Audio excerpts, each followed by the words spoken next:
Hello everyone, welcome back to Joe Microsphere. In today's video, I'm going to show you how you can calculate land surface temperature using Landsat image. So let's quickly dive into it. So first of all, we are going to load our image. I have already downloaded my satellite image, that is the Landsat 8. So we are going to load our image, and we are going to connect our folder here. So you right click on the folder, then you choose connect folder here. Then you locate to where your image has been saved. So this one I've been using the level 2 SP here, so I'm going to click on it and then click on OK here, and then I'll come here and then see where my image. So this is my image, and then I'm going to load my Landsat my band 10, which we are going to use for the land surface temperature with the thermal infrared band. So I'm going to load my band 10 here. Okay,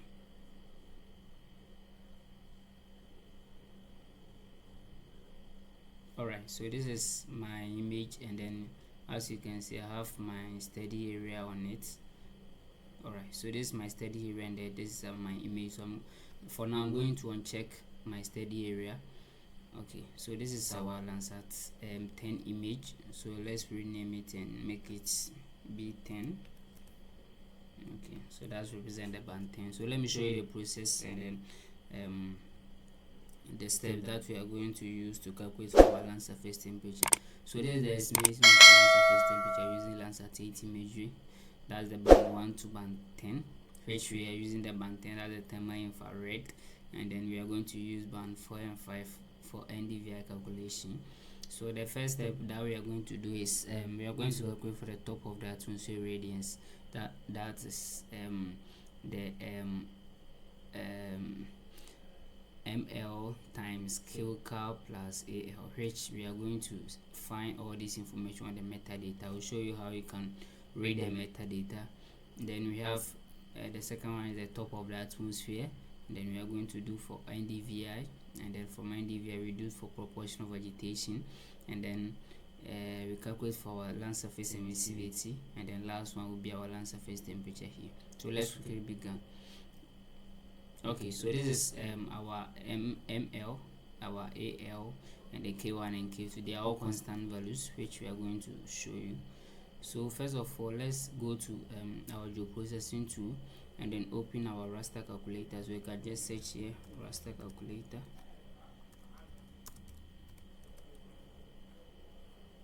Alright, so this is my raster calculator. So let me open the metadata and show you how you can read the metadata.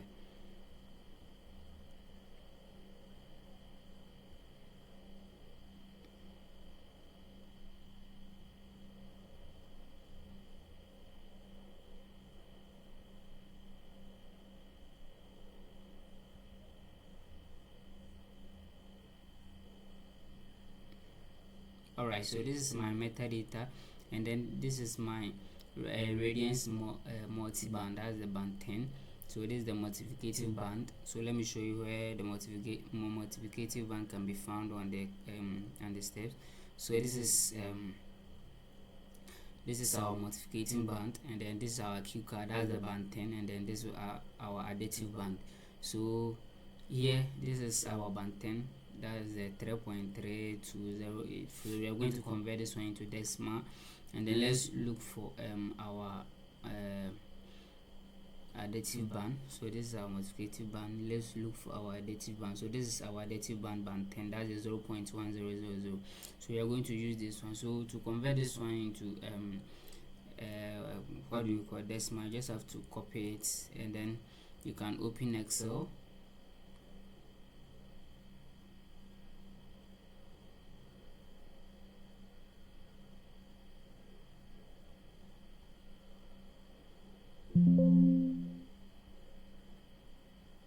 And then you paste your value here.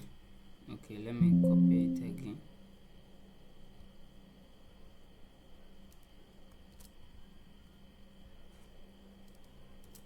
Alright, so this is our decimal, that is 0.00033342. So we are going to copy this one here.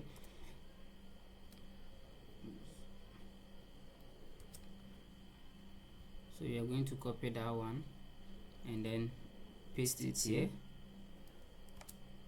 Alright, so when you look on the formula, we have multiplicative band times our QGIS plus our additive band, so times our QGIS plus our additive band. So this, we are going to insert our times not here, sorry.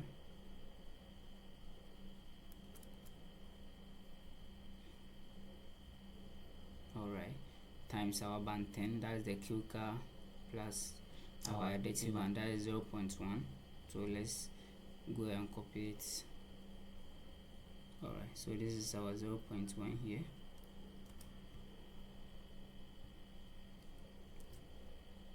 Alright, so that is our multiplicative band times our band 10 plus 0.1 here. So let's locate it to where we want to save this data, and then let's give it a name as our top of the atmosphere, that's the tour. Then you click on run here. So let's look for our next steps. So our next step is calculate for the top of the atmosphere brightness temperature, which we have the K1 and the K2 constants. So let me show you the K1 and the K2 constants on the metadata. So this is our K1 and then K2 here, which you can see the first one, that's the K1 and the K2 for band 10, and then the second one is for band 11. But since we are using band 10, we are going to use the first one, that's the K1 and the K2 value. So we are going to copy this one here. Alright, let me copy this.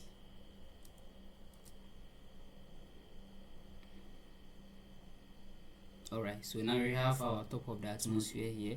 So the next thing we are going to do is we are going to calculate for our brightness temperature here. So the first one is our K2 value. So let's go and copy our K2 value from the metadata. So we have our K2 value here.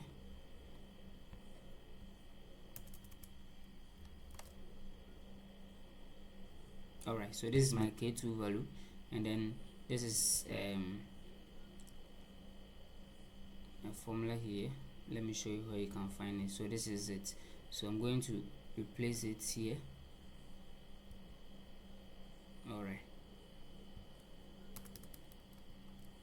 and then this is our K1. So let's go to the metadata again and then copy our K1 value, that's the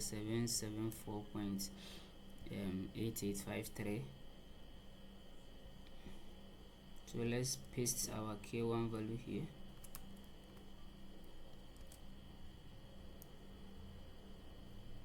And then this is our top of the atmosphere. So we are going to put our top of the atmosphere here.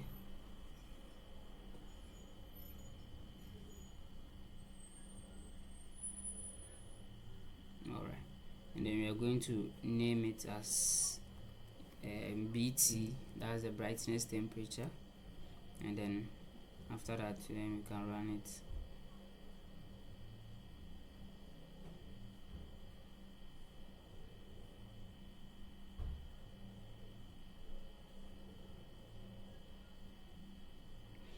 Alright, so let's check for the next steps.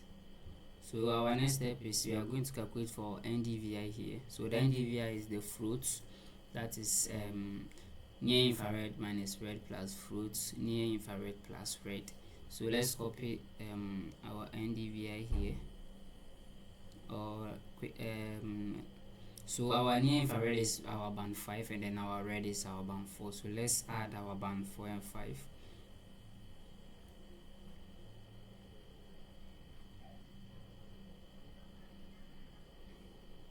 Okay, so let's look for, this is my band 4 and band 5. So we are going to add our band 4 and 5 to the content here.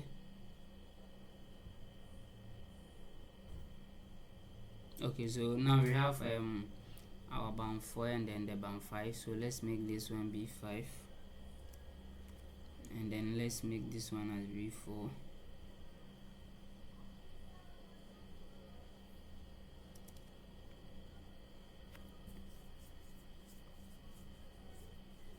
Alright, so now we have our band 4 and the band 5, and then what we are going to do is we are going to calculate for our NDVI. So the next thing is we are going to look for our floats before the formula. Okay, so this is our float here. That is band 5 minus our band 4 here, divided by our float.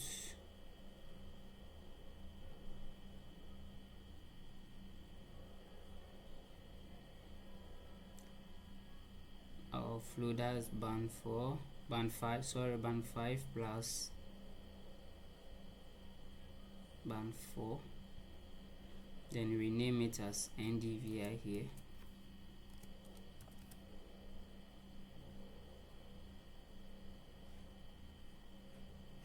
Alright, so after calculating for NDVI, we are going to calculate for our proportional vegetation. Then this is the formula for proportional vegetation. We have NDVI minus NDVI minimum divided by NDVI maximum plus NDVI minimum. So I'm going to show you the NDVI minimum and the maximum.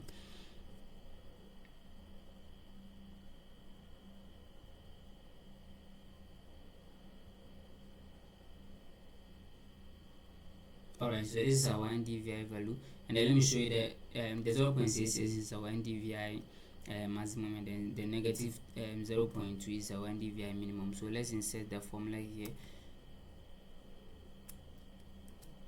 Alright, so now our let's put our NDVI here. This is our NDVI.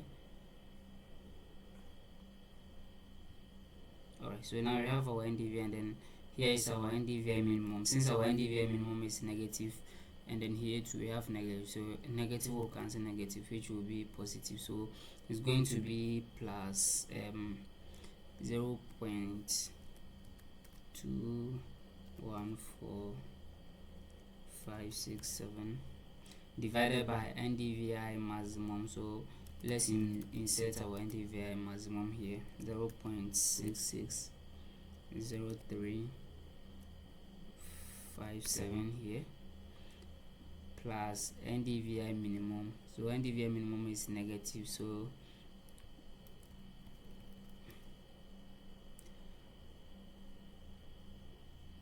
minus 0.214567 here. So this is going to be our PV, that's the proportional vegetation. Then we run it.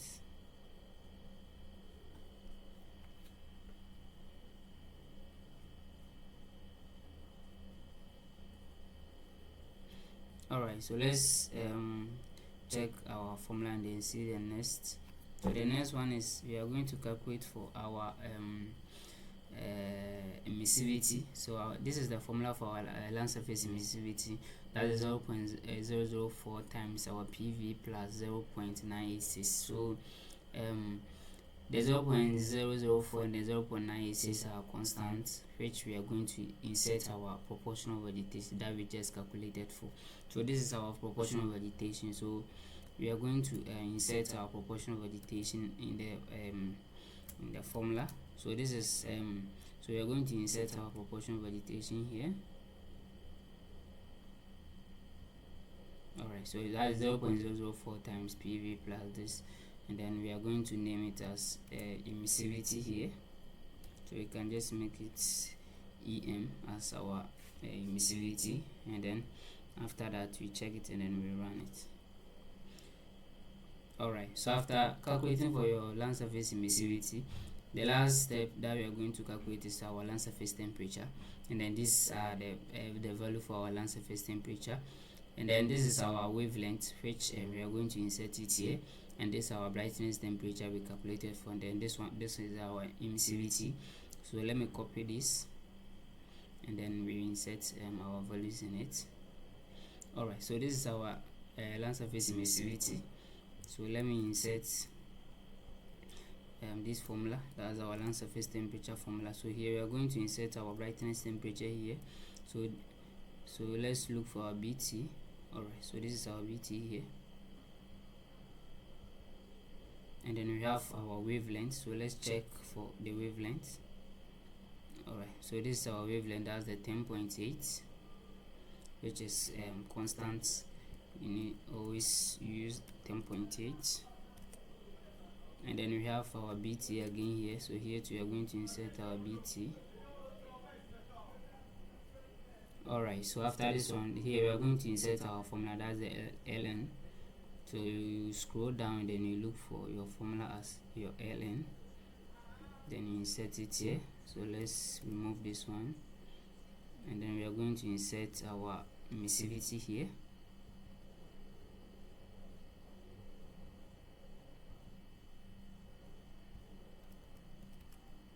Alright, so that's the BT divided by 1 bracket close plus 10.8 times bracket open BT divided by 14380 times our ln, and then bracket open our emissivity. So let's name it as LST, that's the land surface temperature.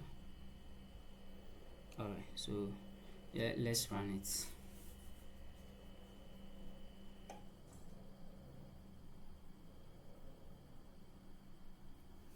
Okay, so after the calculation of our land surface temperature, and then you see this land surface temperature, that you see that we have the highest of 95.8 and then we have the lower of 46.73. We are going to that represent the whole image, which we are going to clip for our study area. So to clip for your study area, you need to import your shapefile, which I already have my shapefile. Let me see if I have it.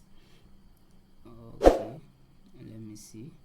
Alright, so this is my shapefile here, which you can see I have my shapefile on the image here. So I'm going to clip this image into my my study area. So to do that, you go to your processing tool and then you search for clip. That is a clip for data management tool.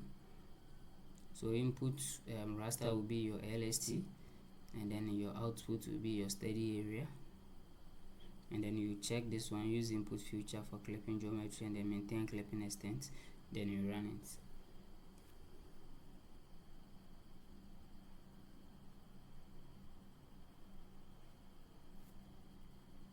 Alright, so let's uncheck all the values here.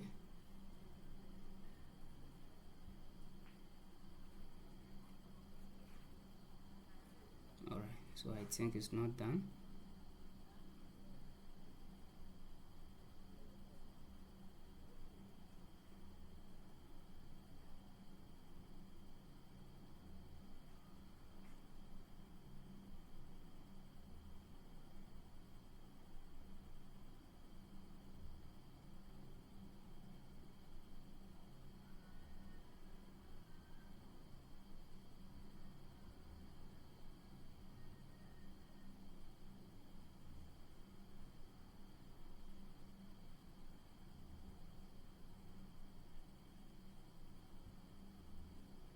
Alright, so let's make our study area hollow, and then check our LST clip. Alright, so now you can zoom this one to layer, and then change the color so that you can see how the land surface temperature differ around the place. So here you can just click on the color palette here, and then you go here and then you choose the color of your choice, or color that you think it will represent the land surface temperature wall. So this is our land surface temperature that we just calculated, and then here where you see the green is where some vegetations are, and then where water bodies are, and then where you have the red is where the build up is. That's the place that have a higher land surface temperature. So please, this is a simple way to calculate for your land surface temperature of any area. Thank you so much for your attention. Please don't forget to subscribe, like, share and comment. Thank you so much.